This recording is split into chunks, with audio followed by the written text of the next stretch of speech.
Hi, this is Brad. Welcome back to Craft Stick Crafts.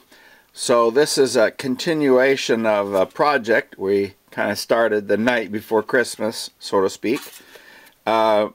Midwest Bass product, Basswood, coffee stir sticks, paint stir sticks from Home Depot.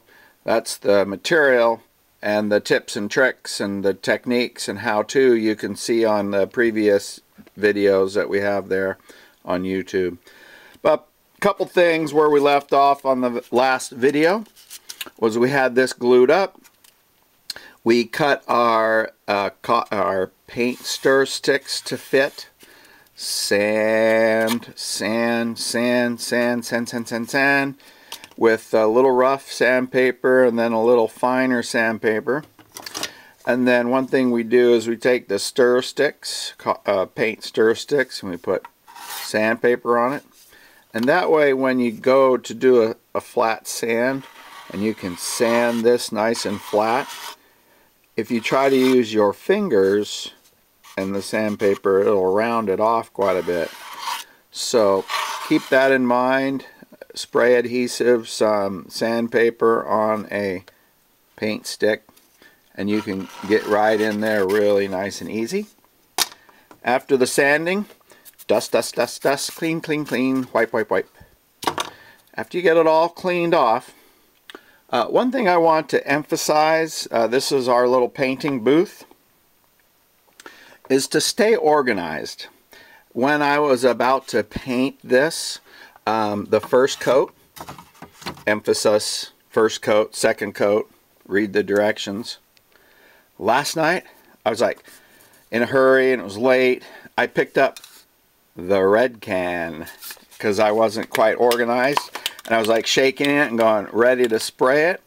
And you know, this can looks very similar to this can, and if you're not paying attention, you could spray your project a whole different color than you want it to be.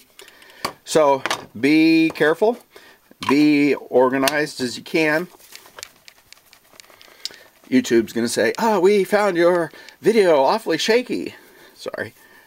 So we coat the first, second, and sometimes 3 coats of shellac before we do the red painting, which I'm not convinced I'm going to paint it red, but we'll see how it goes. So shake it up real good. Your area should be pretty clean, because when you spray, you would spray dust on it potentially.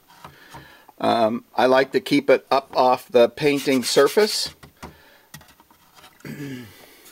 So they recommend 10 inches or so away from the surface, which is fine.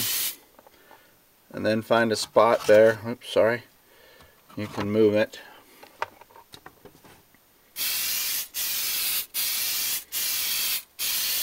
Once I get this sprayed up, I will find a couple spots in the, or a spot in the house to let it dry before my wife comes home and finds a Christmas gift. So then when you're done with the can and spraying, turn it upside down as per recommendation. Give it a 3-second squirt. And that cleans out the nozzle. So I hope you're enjoying the Christmas holiday season and this tutorial, how to, DIY, whatever you want to call it. Thanks a bunch. Bye.